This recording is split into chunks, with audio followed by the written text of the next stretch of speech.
think the most prevalent issue that I recognized throughout the semester was the issue of self-identity. Daisy brought it up in the Latino panel of being colorblind until middle school because that's the first time she really truly experienced racism when she was around multiple races and not just her own. And also, Christy discussed it from being raised by a white family. Um, she didn't really see her race until in high school, and then she became a radical from there. And I think this brings me back to my own self identity. I remember reading White Fragility by D'Angelo in the beginning of the semester and being confused and kind of frustrated with the reading itself because I didn't really truly understand what it meant. We hadn't really dove into those topics or really discussed much about it. And so it was frustrating for me to read about how I grew up in a social environment that was insulated and there was racial comfort because I wasn't really exposed to it. And that put up some walls for me in the beginning of the semester. But as we went on and the more we discussed things and the different panels that had come in and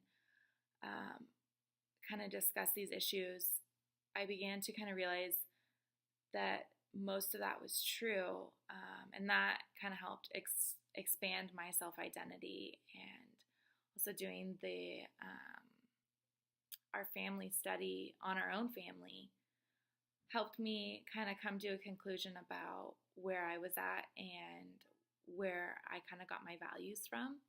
It helped me come to the realization that, you know what, I am privileged and that's okay. I can't remember who it was on the Colorline panel, but she said almost that same thing, but she said that she uses it to her advantage and to make a change. And that was super inspiring for me to hear and kind of take into realization that, yes, you know what, I am white, I am a female, and I am privileged, but that's okay because there's not much I can do about it. I can't change it.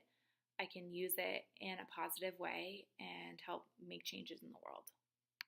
Going back to the issue on self-identity, colorism and the color line from Du Bois was brought up in almost every panel, and that being an issue on their exploration of self-identity because their experiences based on the color of their skin, if they were too light, if they were too dark, really reflected on their peer groups and not being able to hang out with one group because they weren't dark enough or light enough. And I think it was pretty relevant during the interracial panel that most of them had experience with this. A solution to this issue of self-identity that everybody in the panel was in agreement with was raising their children with an understanding of their heritage, instilling the values of their language and customs and traditions within their upbringing so that they are growing up having a sense of self-identity from the very start.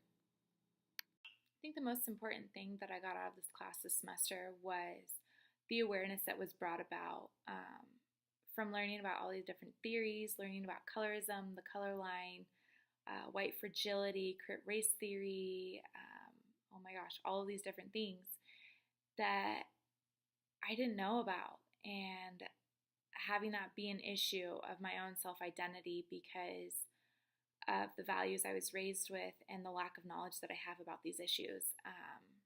And I think that's where it comes into clash with our society is the lack of knowledge that comes from these things and why people are resistant, just like I was in the beginning because I didn't know. And the way we can make a change about that is spreading the awareness, bringing these things into discussion, and having classes like these be a capstone and a requirement for people to take to become aware of these issues.